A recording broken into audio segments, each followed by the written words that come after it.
The spring semester is complete, the marks are in, and now I'm easing into summertime, which means the first time in probably 30 years of my career, I'm taking the summer off completely and not moonlighting in psychology for the summer.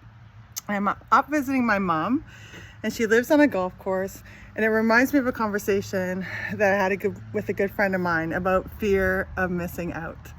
And they were really concerned because they felt that they were missing out on tennis, golf, and all this great stuff, because on the surface, on social media, for that person, that everybody was doing all these things that they wish that they were doing. And I said to them, you know what? Instead of fear of missing out this summer, how about JOMO? Replace FOMO with JOMO, which is the joy of missing out. So this is your psychology homework and my psychology homework for the summer.